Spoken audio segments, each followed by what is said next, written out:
Shalom, selamat pagi anak-anak. Baiklah, sekarang kita akan tiba lagi dalam kegiatan belajar mengajar yang dilakukan di rumah masing-masing atau belajar dari rumah.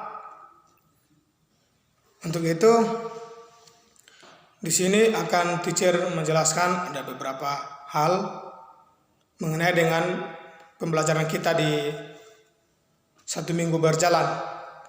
Baiklah, di pagi hari ini teacher akan menjelaskan untuk tematik di pagi hari ini, karena dalam pembelajaran teacher sudah membuat ringkasan, yaitu dari pembelajaran 1 sampai dengan pembelajaran ke-6 pada tema 1 dan subtema 1, yaitu tema yang kita akan pelajari di pertemuan pertama di pagi hari ini.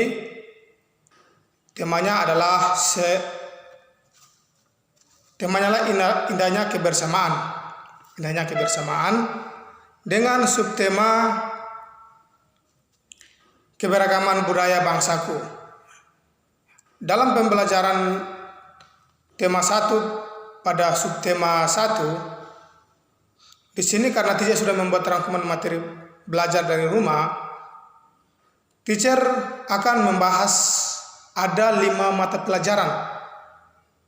Karena dari 1 pembelajaran sampai dengan 6 sampai ke 6 pembelajaran, di sana ada 5 mata pelajaran yang harus kita belajar bersama. Yaitu yang pertama, mata pelajaran PKN. Yang kedua, mata pelajaran Bahasa Indonesia. Yang ketiga, mata pelajaran IPA. Yang keempat, mata pelajaran IPS. Yang kelima yaitu mata pelajaran SBDP. Untuk itu di pagi hari ini teacher akan menjelaskan satu persatu dari masing-masing mata pelajaran di hari ini, supaya anak-anak lebih mengerti dari masing-masing mata pelajaran.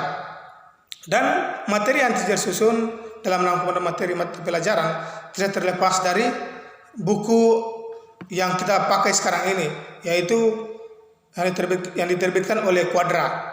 Jadi nanti anak-anak bisa lihat lagi pada buku belajar anak-anak di rumah, yaitu dari halaman 6 sampai dengan halaman 43. Di situ juga kita akan pelajari mengenai dengan materi-materi yang kita akan pelajari di hari ini. Baiklah, sekarang teacher akan menjelaskan yang pertama, yaitu mata pelajaran PKN. Dan dalam mata pelajaran PKN kita akan sama-sama membahas yaitu tentang keragaman suku bangsa, budaya, dan agama dengan persatuan dan kesatuan bangsa Indonesia. Yang pasti di setiap negara tentunya mempunyai tradisi unik dengan keunikan yang bervariasi. Salah satu negara yang mempunyai banyak varian atau variasi tradisi adalah tanah air tercinta, yaitu negara Indonesia. Indonesia merupakan negara dengan multikultur yang terdiri dari banyak struktur kebudayaan. Multikultur adalah suatu masyarakat yang terdiri banyak struktur kebudayaan. Teacher ulangi lagi, multikultur adalah suatu masyarakat yang terdiri dari banyak struktur kebudayaan. Dengan adanya keberagaman etnik, Indonesia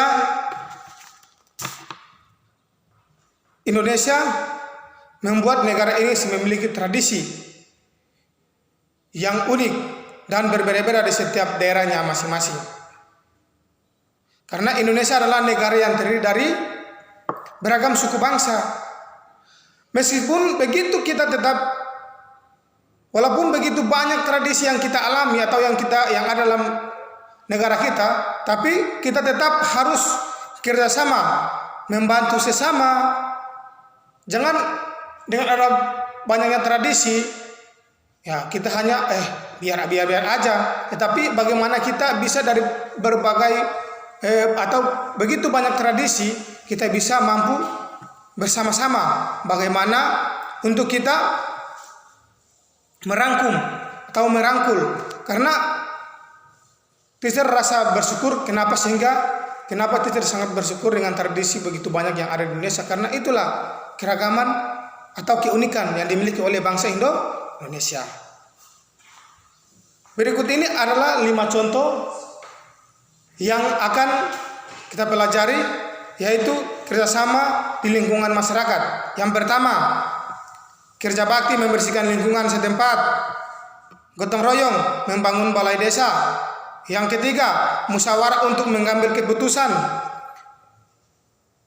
Yang keempat, bersama-sama menghias lingkungan jalan raya pada saat perayaan hari kemerdekaan, yaitu pada 17 Agustus. Yang kelima, yaitu ikut berpartisipasi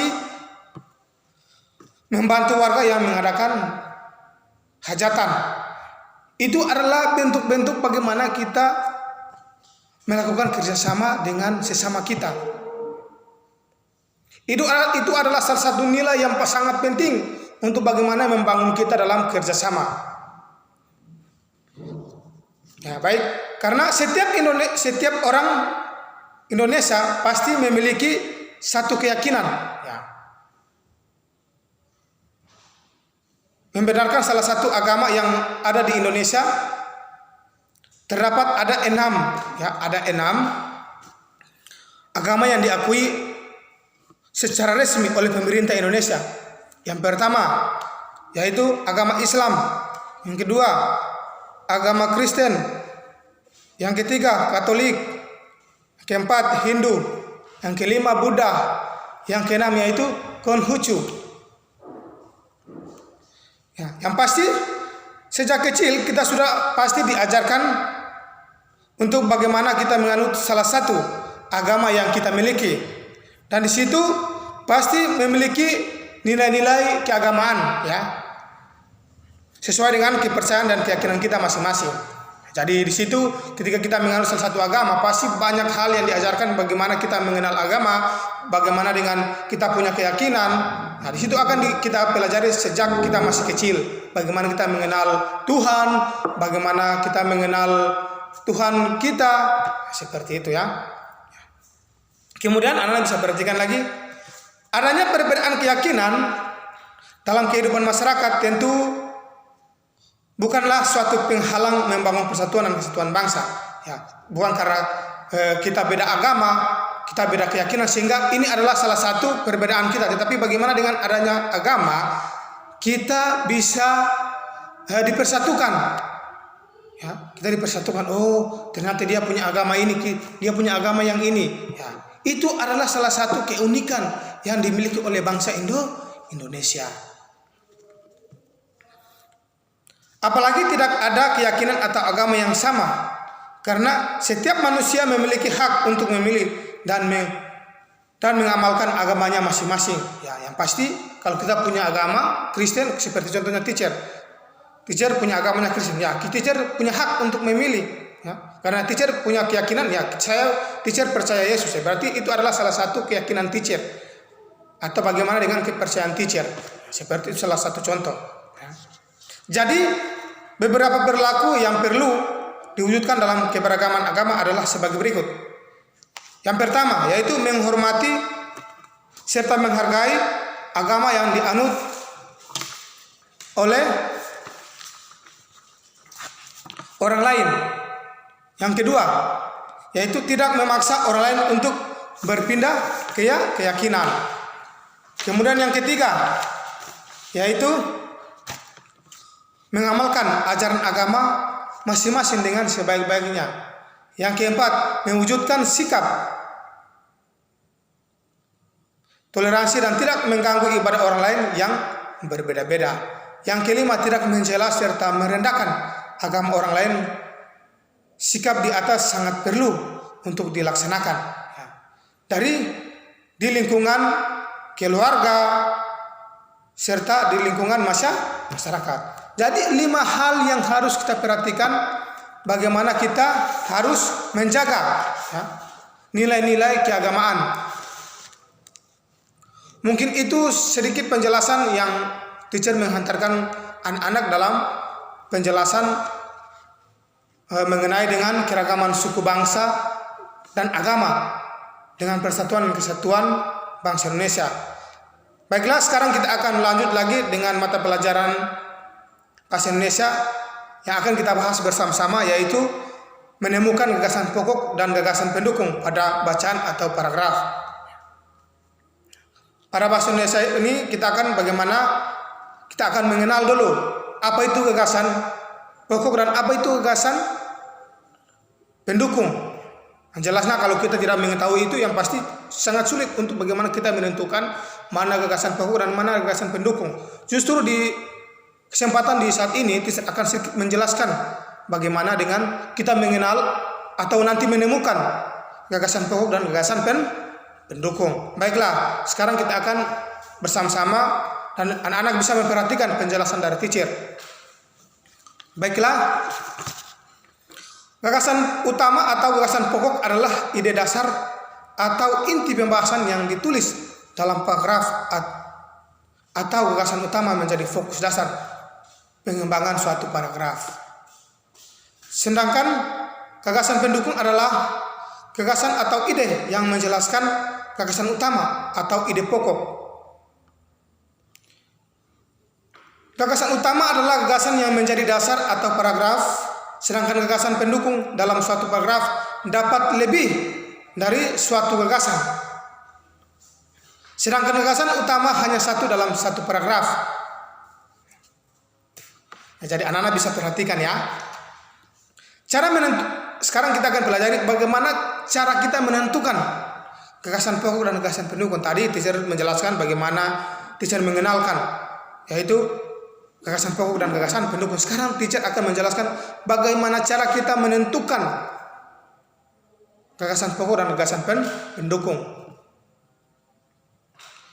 Cara menentukan gagasan pokok dan gagasan pendukung dengan cara membaca wacana dalam setiap paragraf. Biasanya pada paragraf atau biasanya pada gagasan pokok berada di awal paragraf, sedangkan kita ulangi, cara menentukan gagasan pokok dan gagasan pendukung dengan cara membaca dalam setiap paragraf. Ya. Biasanya gagasan pokok berada di awal paragraf, tengah paragraf, dan akhir paragraf. Itu gagasan pokok. Contohnya di sini kita berikan contoh untuk menentukan gagasan pokok dan gagasan pendukung. Sini teacher akan menulis, yaitu ada satu paragraf di sini, yaitu pawai budaya. Pawai budaya sangat menarik bagi warga kampung Babakan. Pawai ini selalu menampilkan keragaman budaya Indonesia. Udin dan teman-teman tidak pernah bosan menanti rombongan pawai lewat. Tahun ini mereka datang ke alun-alun untuk melihat pawai tersebut. Kakek Udin pun terlihat sabar menanti. Terdengar suara gendang yang menandakan rombongan pawai semakin dekat. Gagasan pendukung pada paragraf di atas adalah pawai budaya sangat menarik bagi warga kampung Babakan. Ini adalah suatu gagasan pendukung. Bukan gagasan pendukung, tapi ini adalah salah satu gagasan pokok, ya, yang harus kita tentukan, ya.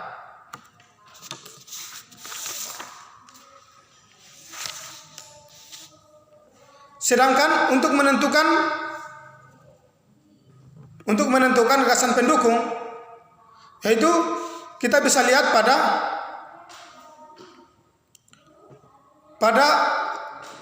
akhir paragraf, yaitu ada 6 paragraf, yaitu paragraf 1 atau pada kalimat 2, 3, 4, 5 dan 6. Itu adalah gagasan pendukung. Sedangkan gagasan pokok yaitu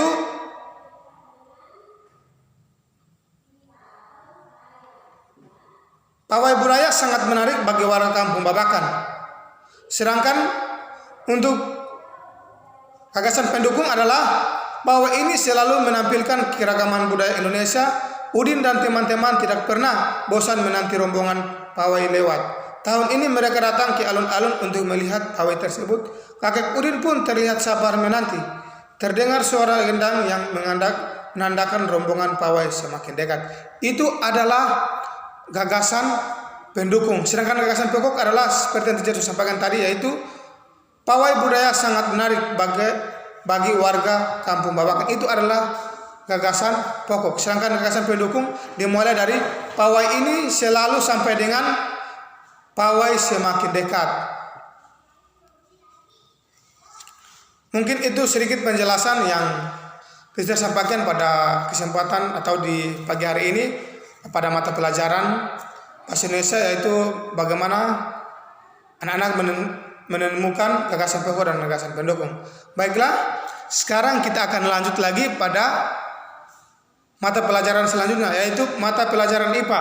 Dan di sini dalam mata pelajaran IPA kita akan bahas bersama-sama, yaitu cara menemukan benda-benda yang dapat menghasilkan bunyi.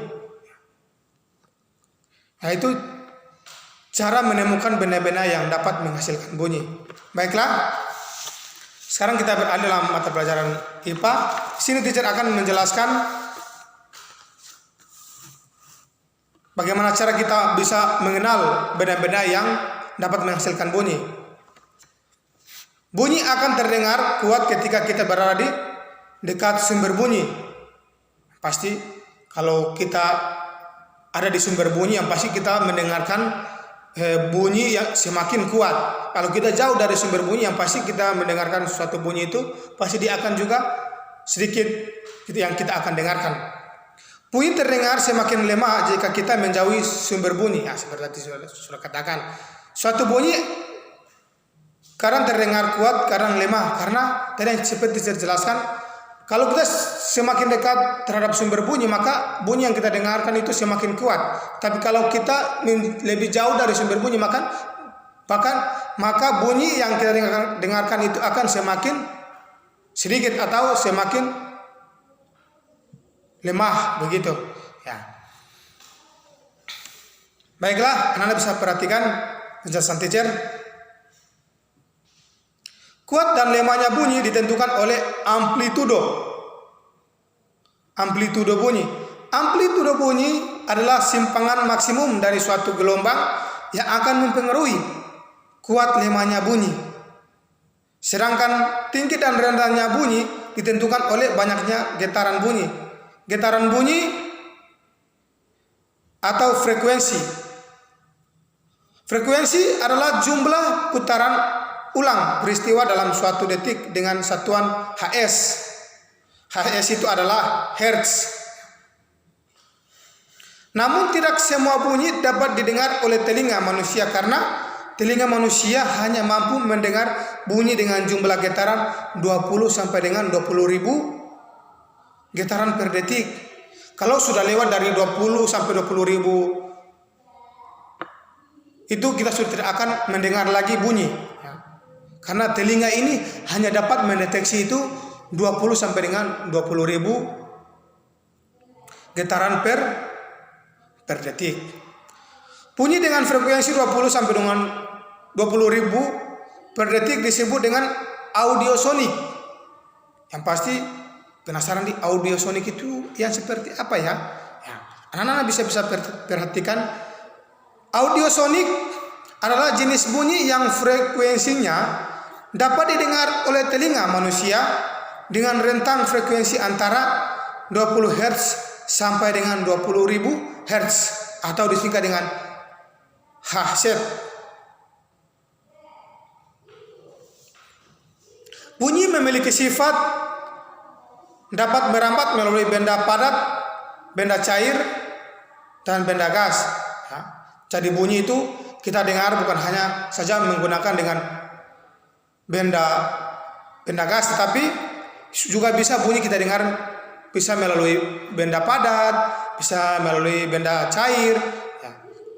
Sekarang kita akan bahas satu persatu, yaitu tentang sifat bunyi yang dapat merambat melalui benda-benda, yaitu benda padat, benda cair, dan benda gas. Yang pertama, teacher akan menjelaskan yaitu bunyi merambat melalui benda padat.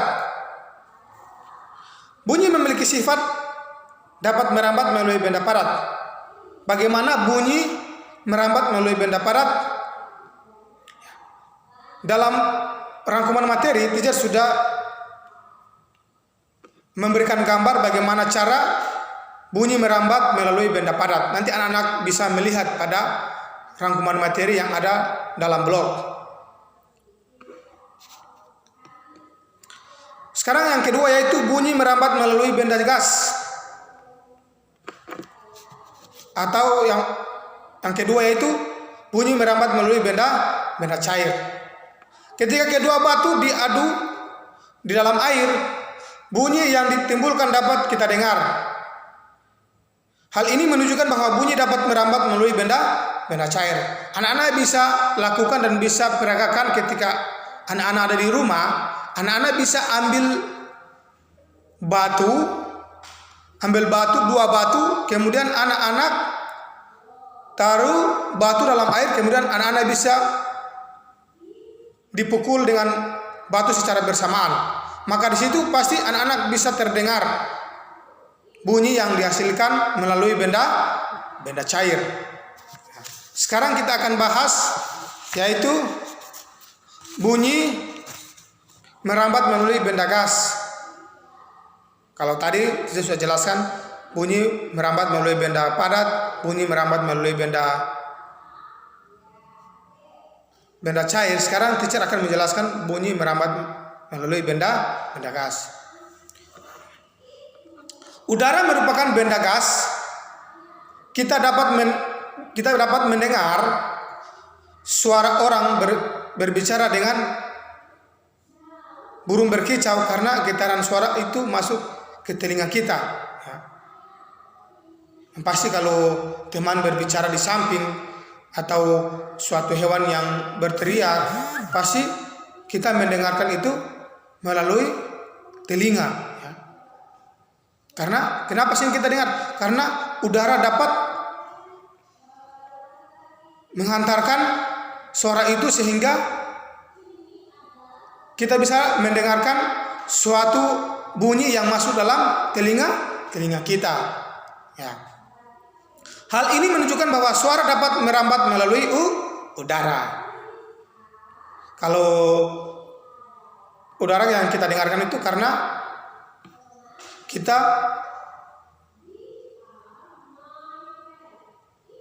udara yang kita dengarkan itu dia melalui bukan udara, tapi bunyi yang kita dengarkan itu dia melalui udara. Karena udara itu dia termasuk dalam benda gas. Jadi anak-anak nanti bisa lihat gambar contoh yang saya sudah tampilkan di blog dalam rangkuman materi pembelajaran. Itu ada situ contoh-contoh gambar yang saya sudah berikan, yaitu bunyi merambat melalui benda padat, bunyi merambat melalui benda cair, bunyi merambat melalui benda gas. Itu teacher sudah berikan contoh-contoh gambar pada rangkuman materi yang ada di blog. Nanti anak-anak bisa lihat. Ya. Baiklah. Sekarang kita akan masuk pada mata pelajaran IPS. Dalam pembelajaran atau dalam mata pelajaran IPS, kita akan belajar bersama-sama tentang mengidentifikasi atau menentukan atau meneliti keragaman suku budaya dan agama yang ada di wilayah provinsi tempat tinggal kita masing-masing. Yang pasti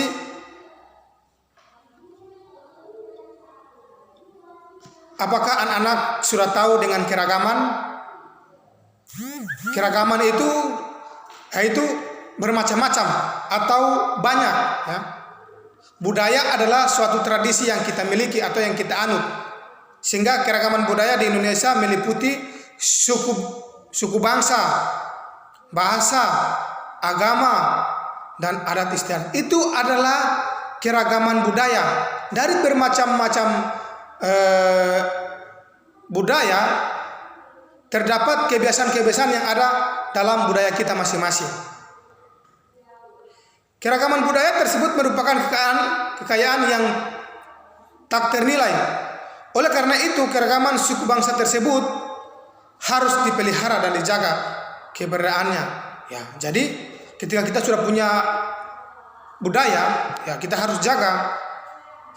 Kita harus patuhi pada aturan-aturan budaya yang kita anut atau yang kita miliki, sehingga nilai-nilai budaya itu terus dikenali oleh banyak orang, terus dipatuhi oleh banyak orang. Jangan saja kita punya budaya sendiri saja, kita tidak taat atau tidak patuh pada aturan-aturan budaya yang kita miliki atau agama yang kita anut, ya. Sehingga tidak ada kenyamanan di suatu budaya yang kita tempati. Baiklah, anak-anak bisa perhatikan di depan sini, teacher menjelaskan. Jadi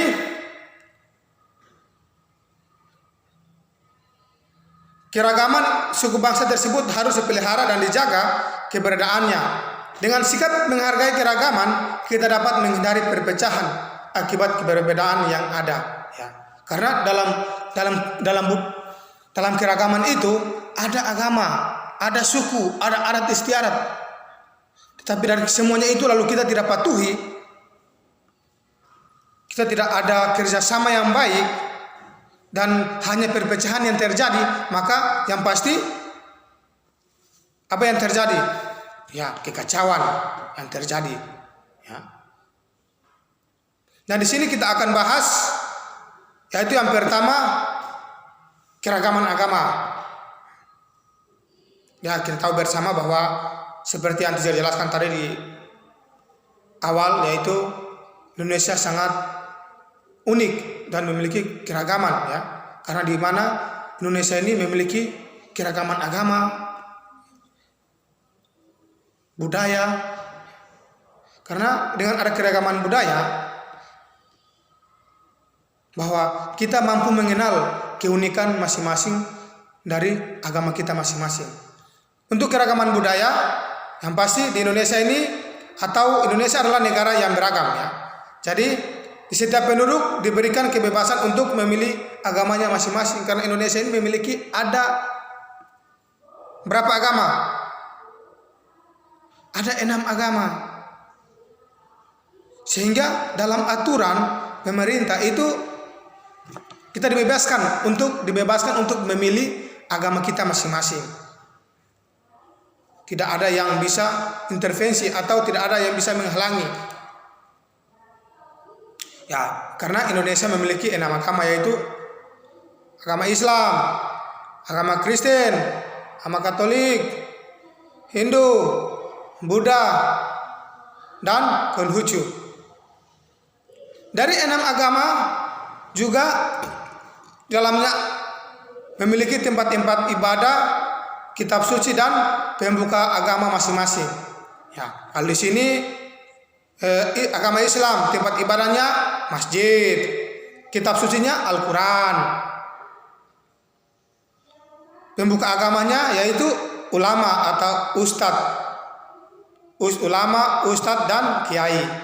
Sedangkan agama Kristen tempat ibadahnya gereja. Sedangkan kitab suci yaitu Alkitab atau Injil. Sedangkan pembuka agama yaitu pendeta.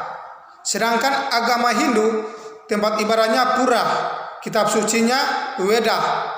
Weda bukan yang ada di Halkim, ya. Tapi ini adalah salah satu nama kitab suci yang dimiliki oleh agama Buddha. Kemudian pembuka agama yaitu pendeta atau disebut dengan pedanda, ya.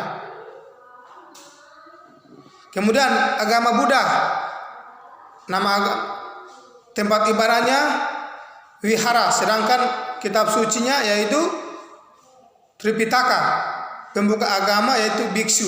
Sedangkan agama Konghucu tempat ibadahnya kelentang, sedangkan kitab sucinya itu Sisu atau Wujing. Sedangkan pemuka agama yaitu Suesi. Itu adalah agama-agama yang ada di Indonesia. Baiklah, anak-anak bisa perhatikan. Sekarang kita bahas yang kedua. Tadi dia jelaskan tentang keragaman agama. Sekarang yang kedua yaitu rumah adat. Yang pasti setiap suku, setiap budaya yang ada di Indonesia pasti memiliki rumah adat. Tidak ada suku atau budaya yang tidak memiliki rumah adat. Karena rumah adat adalah juga sebagai identitas suatu budaya yang dimiliki. Di sini teacher contohkan sebagai contoh rumah adat Halmahera Utara yaitu Hibolamo. Itu sebagai rumah adat. Sedangkan rumah adat Jawa yaitu Jonglo. Rumah adat Minangkabau yaitu Rumah Gadang. Sedangkan rumah adat Bali yaitu Candi Bentar, dan rumah adat Papua yaitu Honai. Karena tadi seperti yang teacher sudah jelaskan, karena rumah adat ini atau setiap budaya pasti memiliki rumah adat, karena rumah adat ini sebagai simbol atau sebagai identitas supaya masyarakat bisa mengetahui, oh ini budaya yang berasal dari Halmahera Utara. Kalau Hibolamo, rumah adatnya Hibolamo berarti dia berasal dari Halmahera Utara. Bentuk rumah adat di Indonesia sangat berbeda-beda. Jadi semua rumah adat yang ada di Indonesia itu bentuknya berbeda-beda, ya, tidak sama. Contohnya rumah adat Papua yaitu Honai yang bentuknya kecil dan tidak berjendela.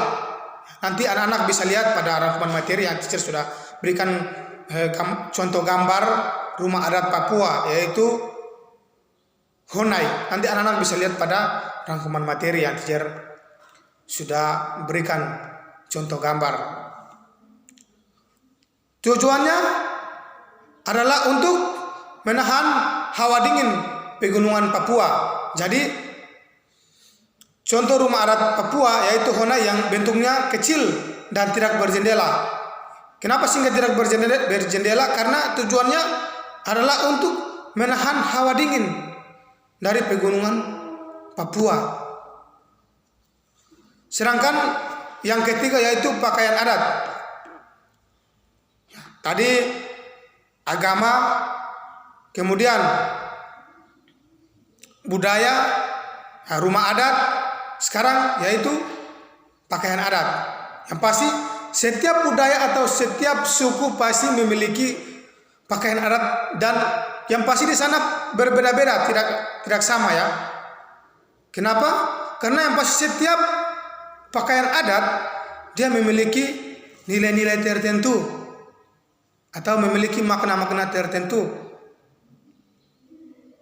Dan di sini anak-anak bisa nanti perhatikan, dia juga sudah berikan gambar-gambar, contoh-contoh gambar mengenai dengan pakaian-pakaian adat yang ada di Indonesia. Sini ada beberapa contoh pakaian adat, yaitu yang pertama pakaian adat Jawa, pakaian adat Bali, pakaian adat Sunda.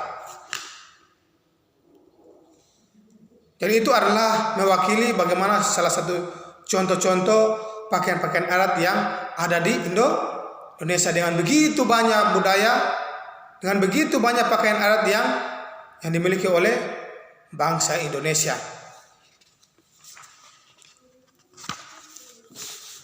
Pakaian adat di Indonesia merupakan salah satu kekayaan budaya yang dimiliki oleh negara Indonesia dan banyak dipuji oleh negara-negara lain. Kenapa? Karena Indonesia memiliki keunikan tersendiri. Pakaian adat berfungsi sebagai identitas ya dari suatu daerah di Indonesia. Jadi lewat pakaian adat orang bisa mengenal, oh ini dia berasal dari suku Jawa. Oh dia ini berasal dari suku Halmahera Utara. Oh ini berasal dari Bali. Karena pakaian adat juga sebagai identitas, sehingga dari pakaian adat saja orang sudah mengenal bahwa oh identitasnya orang Bali itu dalam berpakaian adat itu seperti ini. Oh identitas orang Jawa itu dalam berpakaian adat itu seperti ini. Dan situlah orang bisa mengetahui bahwa oh ini berasal dari sini, dari sini. Kemudian pakaian adat juga sering digunakan di upacara-upacara adat seperti pernikahan. Contohnya kalau kita sini di Halmahera Utara, kalau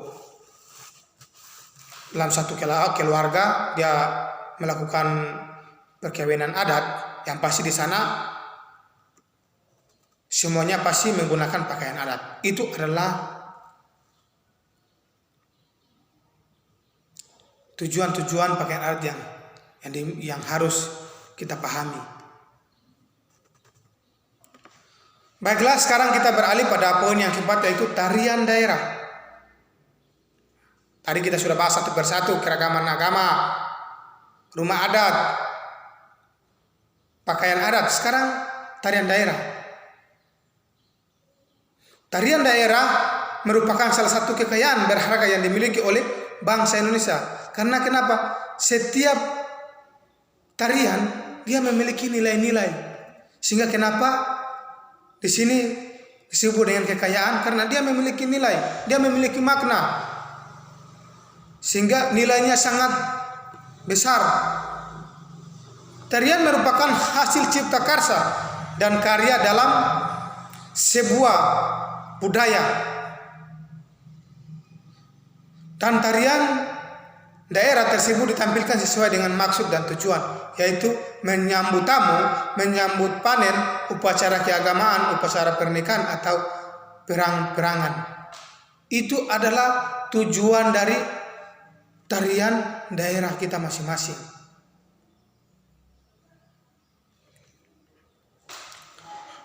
Baiklah, itu penjelasan singkat yang saya sampaikan pada mata pelajaran IPS.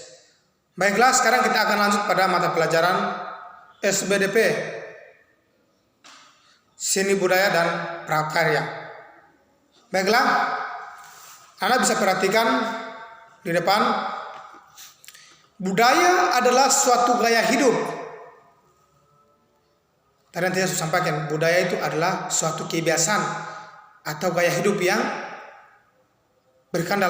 berkembang dalam suatu kelompok atau masyarakat yang diwarisi secara turun-temurun dari generasi ke generasi berikutnya. Budaya mempengaruhi banyak aspek dalam kehidupan manusia, sehingga budaya mempengaruhi agama, politik, adat istiadat, bahasa, bangunan, pakaian, bahkan dalam suatu karya seni tak lengkang oleh pengaruh budaya orang lain. Oleh sebab itu, sering berjalannya waktu,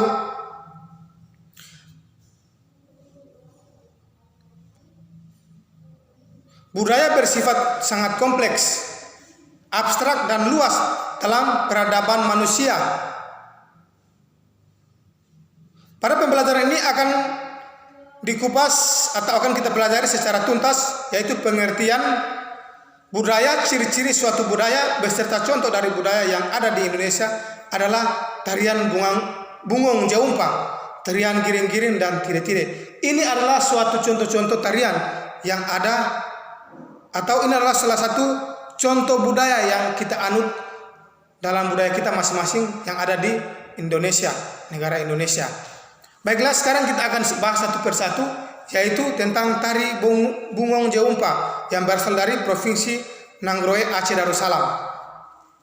Tarian bungong jaumpa yang berasal dari Provinsi Nanggroe, Aceh Darussalam, tarian ini dibawakan secara berkelompok. dan terdiri dari dua bagian gerakan, yaitu gerakan yang ditarikan dalam posisi berdiri atau duduk. Tarian ini syarat dan makna persatuan dan kesatuan karena menarikan harus kompak. Dalam sebuah kekompakan, maka disitulah ada suatu nilai-nilai yang kita miliki.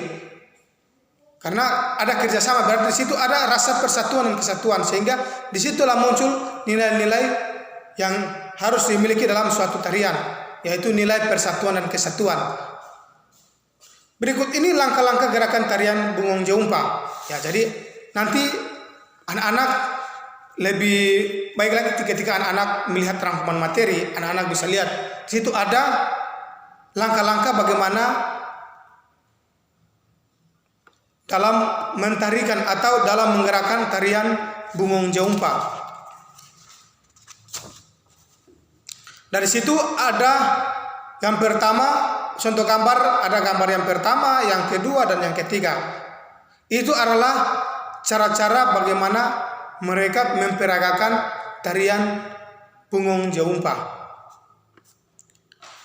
Sekarang kita akan berlanjut pada tarian giring-giring yang berasal dari Kalimantan Tengah. Tarian giring-giring adalah tarian tradisional Kalimantan Tengah yang menggunakan tongkat sebagai atribut dalam artiannya, dalam tariannya. Tarian ini merupakan tarian yang mengekspresikan kegembiraan dan rasa senang masyarakat dengan cara menari dan memainkan tongkat sebagai media menarinya. Karena tarian giring-giring harus menggunakan dua tongkat, yaitu yang satu tongkat yang panjang dan satu tongkat yang pendek, sebagai atribut atau sebagai alat untuk bagaimana mereka memperagakan suatu tarian yang dianut oleh Kalimantan Tengah. Dalam tari giring-giring ada dua jenis tongkat yang digunakan, yaitu tongkat panjang dan tongkat pendek. Tongkat panjang dipegang tangan kiri dan tongkat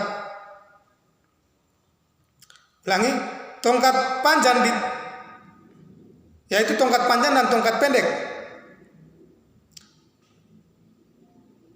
Tongkat panjang dipegang tangan kiri dan digunakan untuk menghentakkan ke lantai, sedangkan tongkat pendek dipegang tangan kanan dan dimainkan dengan cara diayunkan. Sedangkan tongkat pendek dipegang tangan kanan dan dimainkan dengan cara diayunkan. Tongkat pendek tersebut terbuat dari bambu tipis yang diisi dengan biji piding. Jadi dalam tarian giring-giring di sana mereka menggunakan dua tongkat. Dan tongkat itu berasal dari bambu. Dan tongkat yang satu itu diisi dengan biji piding.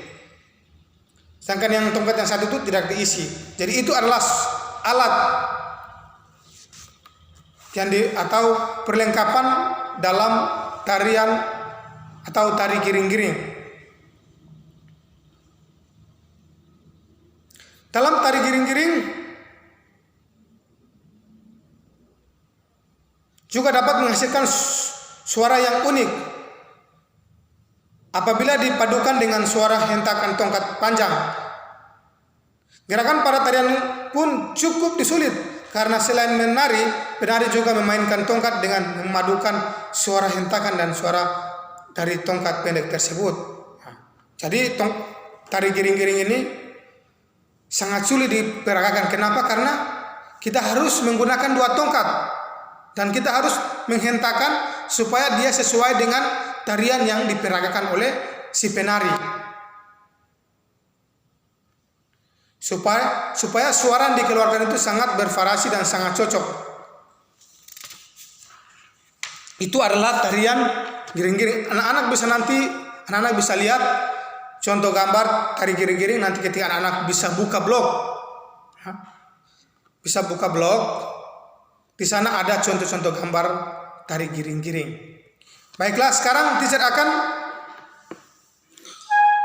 menjelaskan yang ketiga, yaitu tari tire-tire, yaitu salah satu tarian yang berasal dari Provinsi Maluku Utara.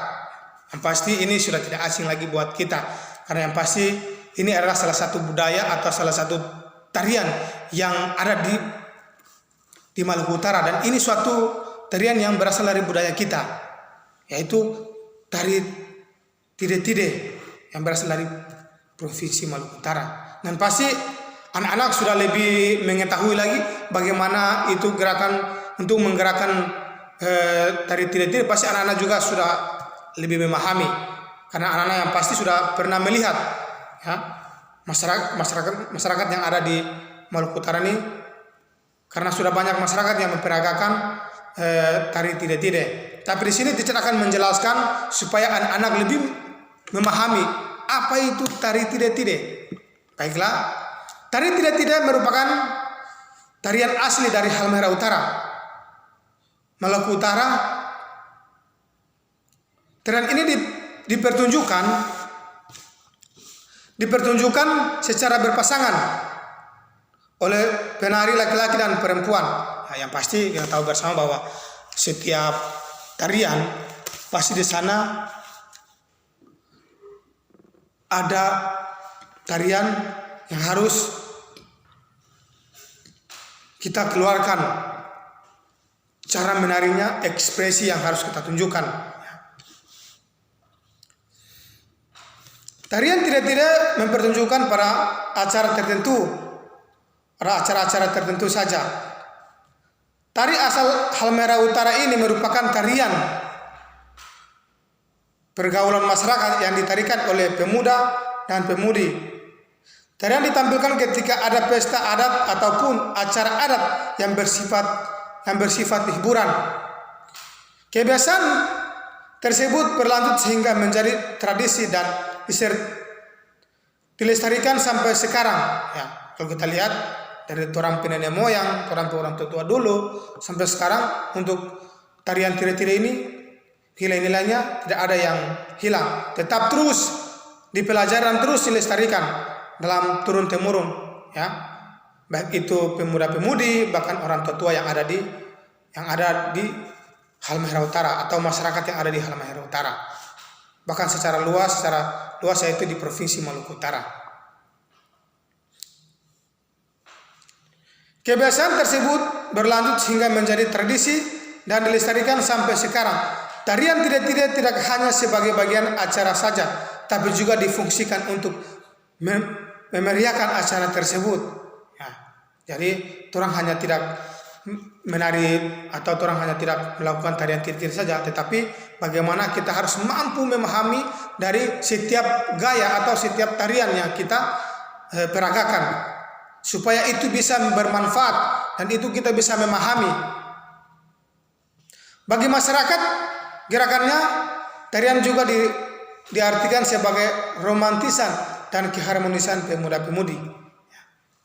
Karena ketika kita melakukan tarian tire-tire di sana, bahwa di sana itu ada suatu nilai-nilai kebersamaan, ada nilai-nilai romantisan atau nilai-nilai keharmonisan yang kita peragakan di tarian tire-tire.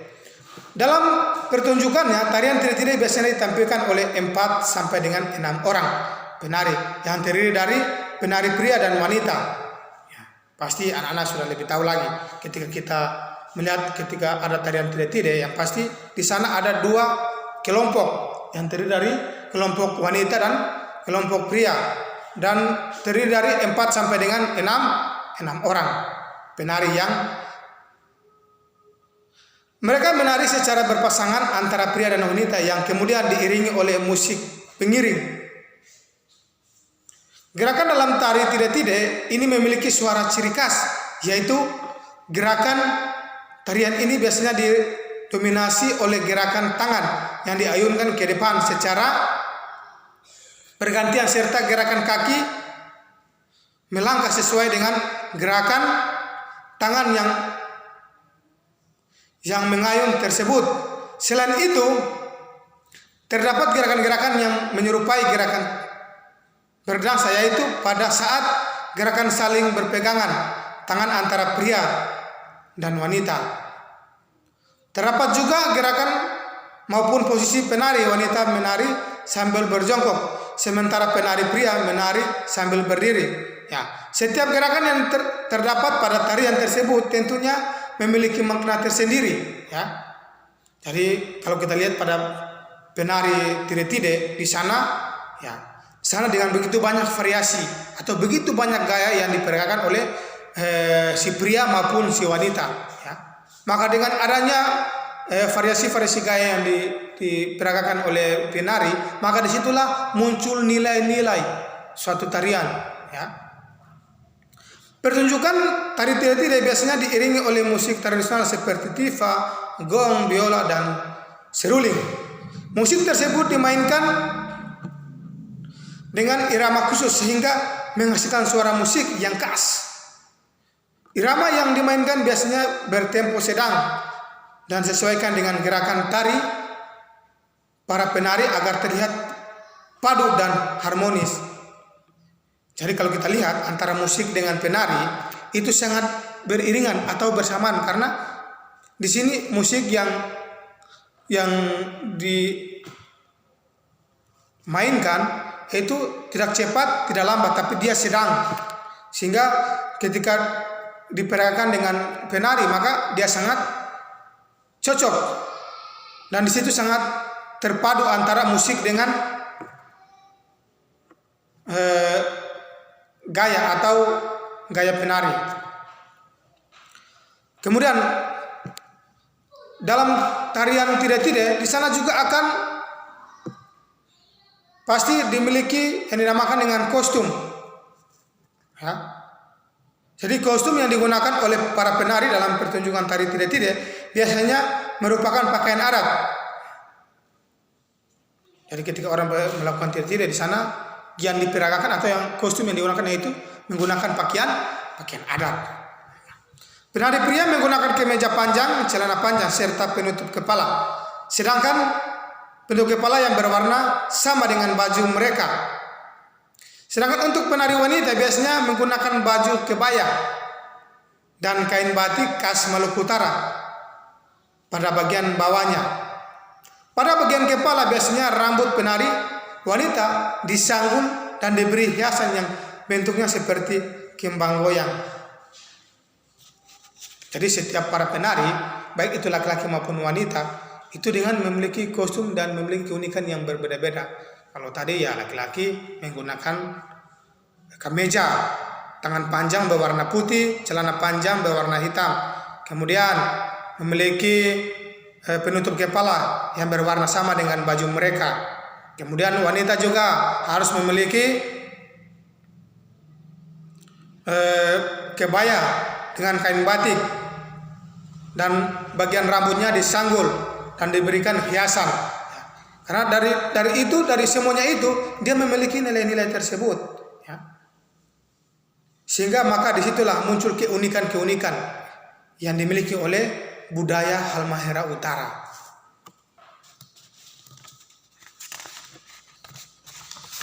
Baiklah, anak-anak bisa perhatikan di pagi hari ini.